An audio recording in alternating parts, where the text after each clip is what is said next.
Welcome to the Inside Syracuse Basketball Podcast. I'm Mike Waters. Today on the podcast, I'm joined by new Syracuse basketball assistant coach Brenden Straughn. We talked about his background in the Washington, D.C. area, his playing days at a Division III school, and what led him to Syracuse. Well, welcome back to another edition of the Inside Syracuse Basketball Podcast. And today's guest is a guy who's the newest member of the Syracuse coaching staff. New assistant coach Brenden Straughn, and a lot of people have read about you, Brenden, and heard about your background and anything, but probably not a lot of people have seen you or heard from you. So I'm really looking forward to this conversation. Welcome. No, Mike, I appreciate you having me on. Definitely excited to be part of the Syracuse family. I'm all moved up here now, so now it's just kind of getting adjusted and hit the ground running, so to speak.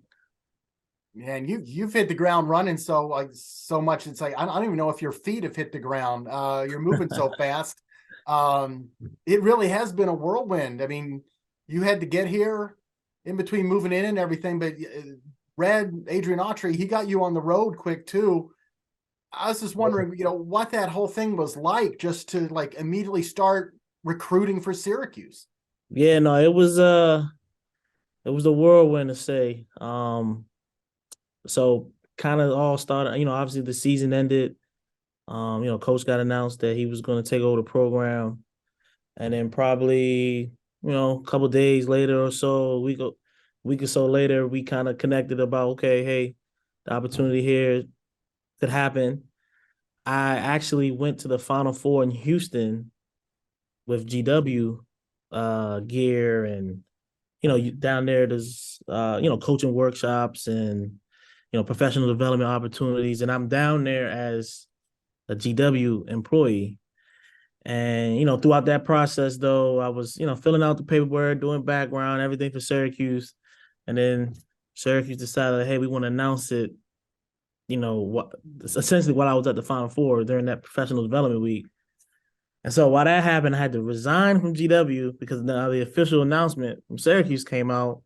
And, I was able to sign my offer letter and everything. And I had to get some Syracuse gear shipped to Houston. As I'm walking around, I'm no longer employed with GW. And then the whole basketball community knows that, hey, he took the job at Syracuse. And, from there, it was literally, I got back to DC, spent a couple of days trying to get my stuff together. But, Coach Red thought it was important that I was here to meet the guys before they went back home for spring semester.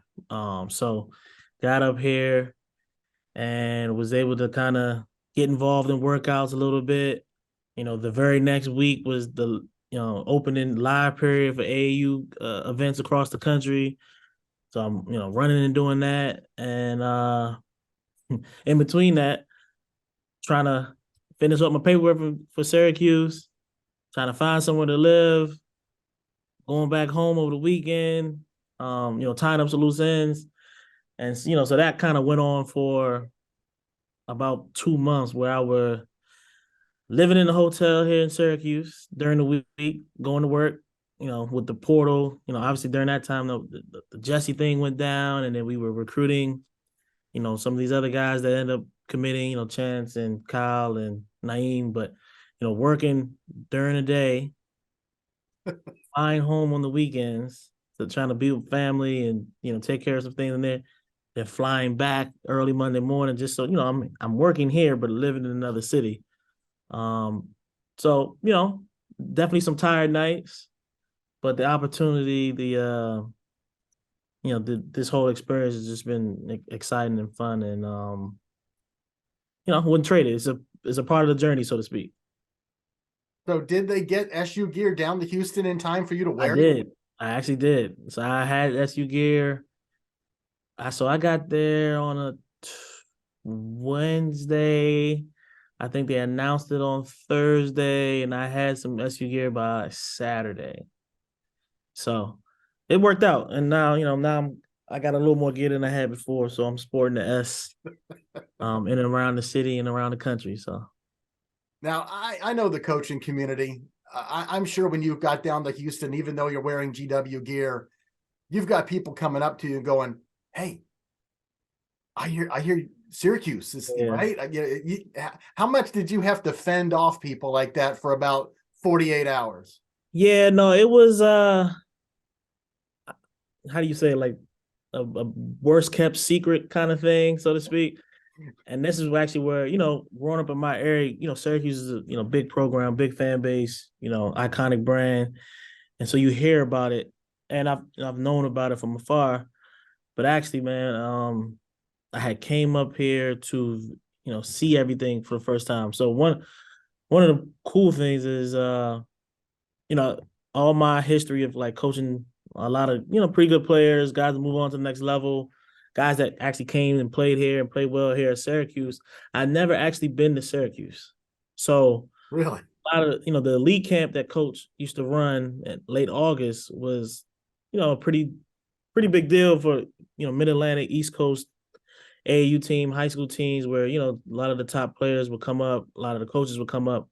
But during that time frame, I was always coaching middle schoolers. So I was always coaching eighth graders. So I never came to Syracuse in the last 10 years. So the first time I came up here to kind of meet coach, I knew Coach McNamara, Coach Griffin, but, kind of meet them, meet just other people around the office. It was my first time here, but when I landed, I guess a tweet had went out about it was imminent that I was going to be hired here. And then, from that point on, it kind of turned into a whole thing where, oh, well, you're going to Syracuse, right? What's going on? And what's taking so long? And et cetera, et cetera. So about a week and a half went by and, finally made it official. But it was definitely one of those things where you're walking around and people congratulating you or, saying they're proud of you. But at the same time, you don't want to, count your chickens for your eggs hat, so to speak. Like until everything was signed and announced, I wasn't saying, "Oh yeah, I'm going to Syracuse." So it was fun experience though. I was wondering how the whole process, the relationship between you and Adrian Autry, um, because Adrian spent time down in the DC area before he got into college coaching. Yeah, You're from the DMV area. We can get into that a little bit more, your background in a bit, but I know you both worked with Team Takeover when you yeah, got into the AAU area. What was the connection, or was there really a connection there that led to your hiring?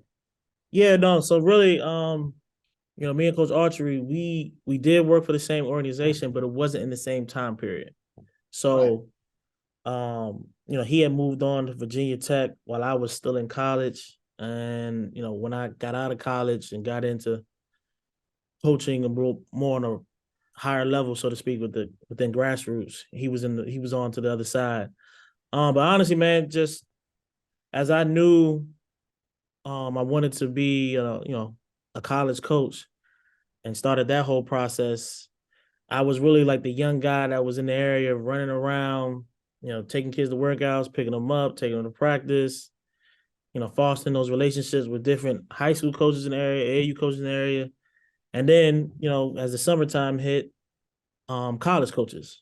Yep. And so me and Coach Autry kind of, had a casual relationship early on. This is, what is this, 2023. So this is, over 10 years ago. And then as I kind of grew within our organization and then my reputation in the area kind of grew as well, me and Coach Autry, fostered a relationship where it was not just guys that he was recruiting from the area or from my program. He would ask me about guys from the area. And that kind of grew. We see the game as a similar way. Obviously we have a lot of mutual connections, both in the DMV area, but up and down the East Coast. And as the years went by, we formed a pretty good relationship. I looked at him as a guy that, hey, he could be a mentor, so to speak, of what I'm trying to do. And then over the course of that time, I get into the college side and start recruiting his son. So I learned more about his family. Yeah, I was And, going to ask about that. yeah, so there's a genuine, there's a professional relationship and there's a personal relationship because I got to know him and his family so well, recruiting his son Trey to GW. So I would say the relationship was organic. It wasn't, premeditated or anything like that. But over the course of, 10 years or so, when you continue to talk, connect, see on the road, see in town, you start to see that, hey, we got some similar core values, we see the game a similar way. Obviously the work ethic and things that coach has accomplished is, for somebody like me, definitely something that I want to eventually do myself. So, we grew over those period of time, and, you never knew if coach was going to get that opportunity or not. One of the things actually that kind of helped me in my career in college is when I was an AAU coach, I had a mentor of mine tell me, like, hey, you have access to these prospects and their family. And I want to say access. It's more, you're around them, you're guiding them, you're help developing them, they're leaning on you for advice. But as you want to be a college coach, you're not going to have access to the head coaches. And so at an earlier age, I learned that, if I'm making relationship with the assistant coaches, those guys will one day become a head coach. And, let's go back to like 2014, 2015. Like, I'm not going to be talking to Bill Self or, Jim Boeheim, right? I'm going to be talking to, Adrian Autry or, the list of assistant coaches' names. And that's essentially how I got into the business. Tavares Hardy was an assistant coach with Georgetown when I met him, and then Georgia Tech. He got his head coaching job, and then he brought me on at as Loyola. At Loyola Maryland. Yeah. And then similar, Billy Lane was a little different because he was in our area, then went to the NBA and then came back. But my last stop with Chris Caputo, same thing. He was an assistant coach, George Mason, Miami. He gets his opportunity. And because I already had that relationship with him, I got the opportunity. So here we are with Coach Autry, another assistant coach. We maintain a relationship, grow a relationship. He gets his opportunity, and he's giving me an opportunity. So I'm definitely forever grateful. Who was that mentor that gave you that good advice? Oh, man. Keith Stevens, Sure. Kenny Johnson. Like, I got a good group of mentors, especially back in the DMV area where, basketball is like religion. Keith Stevens, Glenn Farello over at Paula Six, who's, turned his program into one of the top programs in the country. Kenny Johnson, Sure. successful coach. Syracuse folks know Paul the Sixth. Yeah, Frank Howard. Frank Howard came from Paula Six and played for Coach Farello. So, who I actually played for in high school at Eleanor Roosevelt. Eleanor Roosevelt has a great coach, Brendan O'Connell. So I got a good nucleus of guys that I kind of run things by, and they're giving me great advice over the years. So that's how a guy who played D3 basketball at Hood College in Frederick, Maryland, ends up being an assistant coach at a school like Syracuse. In short, I mean, that's pretty impressive trajectory there. I mean, maybe it's just because I'm used to covering Syracuse. I'm used to covering folks that played at Syracuse, right? I know I'm kind of I'm part of the family now. I know I'm kind of the outsider where I didn't play here, I didn't graduate from here, but I'm a part of the family. Sure. But to your point, it's not the ideal story of somebody that's coaching at this level, so to speak. I had to work the most hard. Traditional story, but I love it. I think it shows you can get there from anywhere, right? To make it happen. I had to sacrifice a lot of things along the way and be intentional about some other things, but going to Hood College was a part of my story, and that's part of the reason why I'm here. Hood College, Division III school in Frederick, Maryland. Yep, to Syracuse, ACC, national championship program. Not too bad. Not bad at all. No. Now, we do need to remind folks out there, in fact, Syracuse fans listening to this are probably already shouting at their phones or computer screens, hey, Syracuse has had other guys who didn't, who were assistant coaches who didn't play here. Right. Troy Weaver, Wayne pretty Morgan. Good name. Yeah, pretty good name.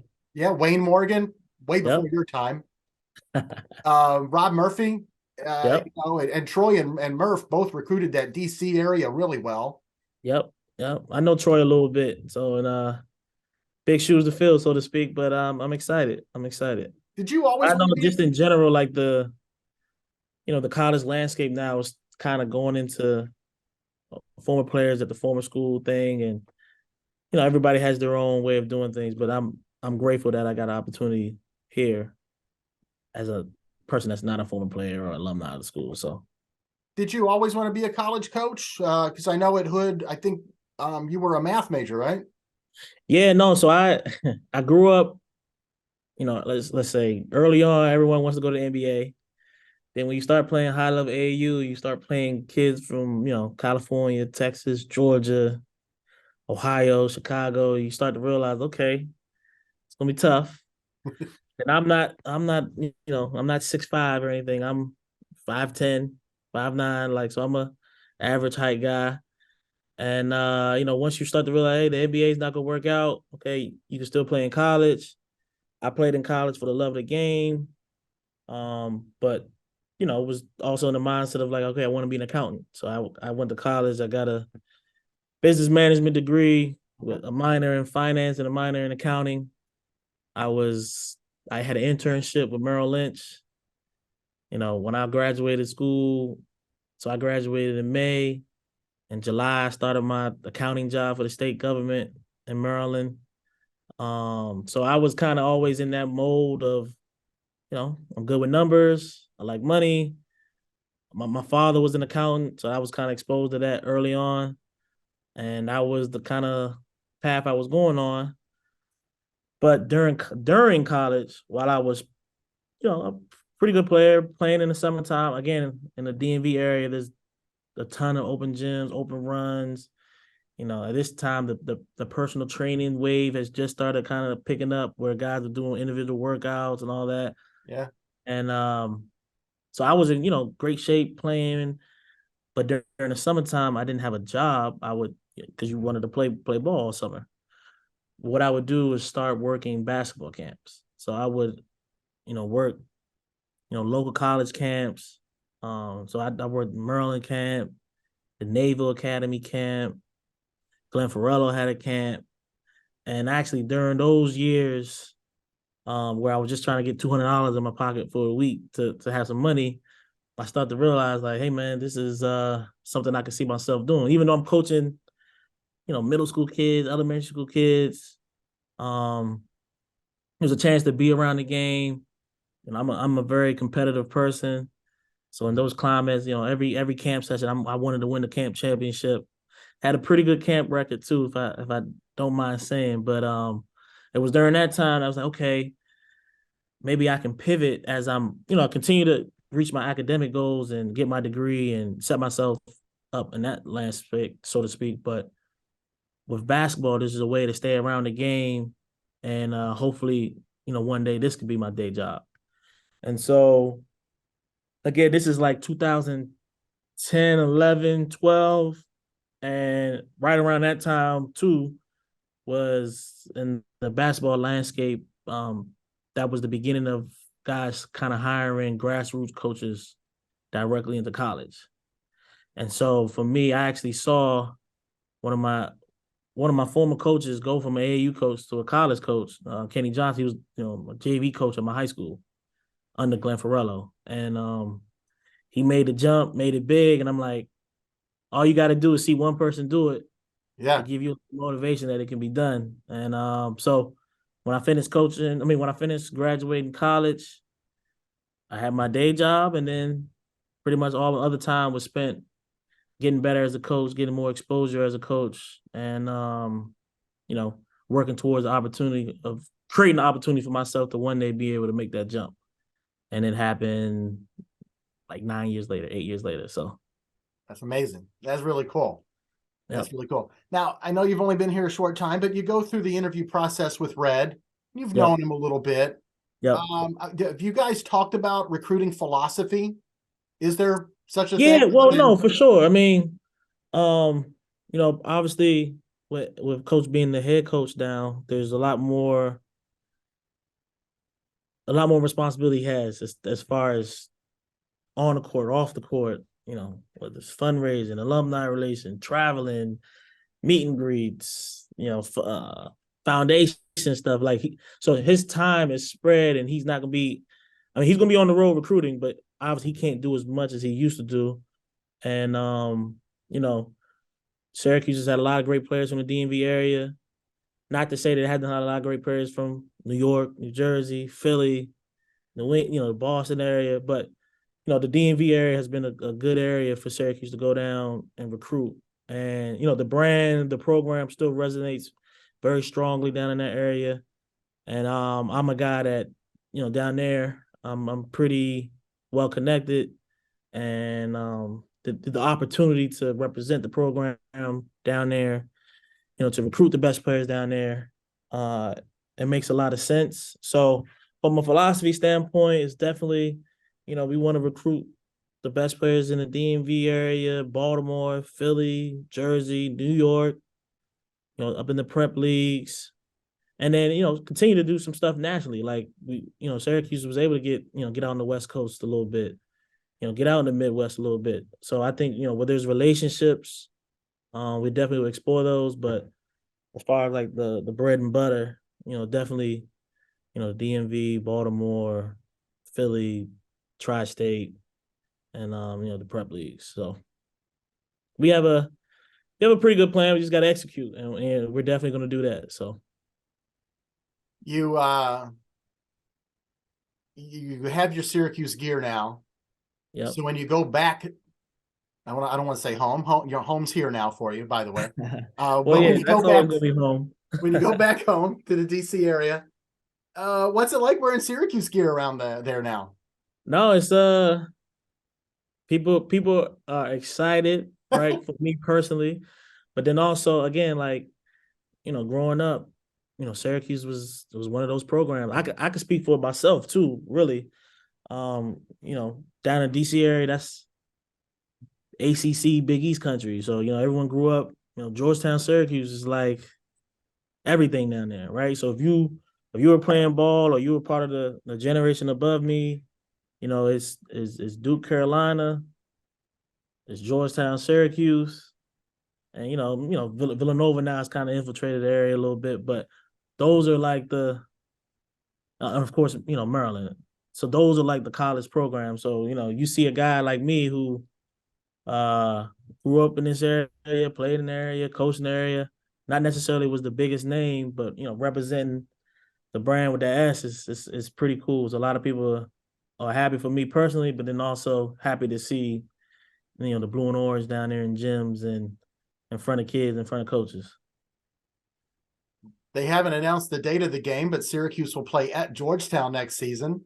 Yep. How many tickets do you think you're going to be responsible for getting? Man, I'm gonna need a few. I'm gonna need some favors from the rest of the guys on staff and maybe some of the players. But definitely excited to get back home and be a part of a game like that. At the Verizon Center, it'll be 20,000, be sold out. I've actually been to a game. It was the year Michael Carter Williams was playing for Syracuse when they played. 2013. Yep. It was a big time game, big time environment, So looking forward to having my first chapter in the Georgetown Syracuse rivalry. So wait a second. You went to the Syracuse-Georgetown game in 2013? Mm-hmm. Okay, that's the one at the very end of the season where Georgetown, sorry, Syracuse fans, Georgetown blew their doors off. Yeah, no, I've been to a couple games, man. That game in particular, another year, I can't remember the exact result, but I think Syracuse ended up coming back at the end. It was like a rally at the end of the game, and ended up going to overtime.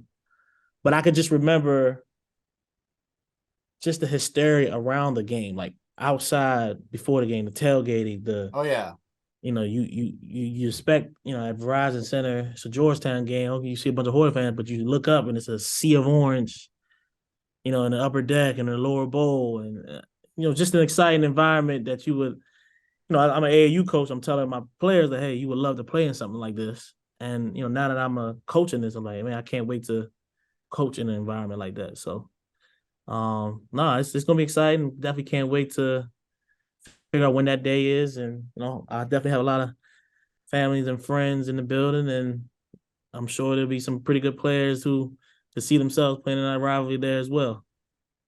And you'll probably have some former SU players in attendance. They're always, those guys always turn out for that game. Saturday, December 9th, by the way, is my unofficial guess for the date of that game. Okay. So if you want to, Oh, you son, I got you. If any Syracuse fans out there listening, keep Saturday, December 9 open. That's my guess.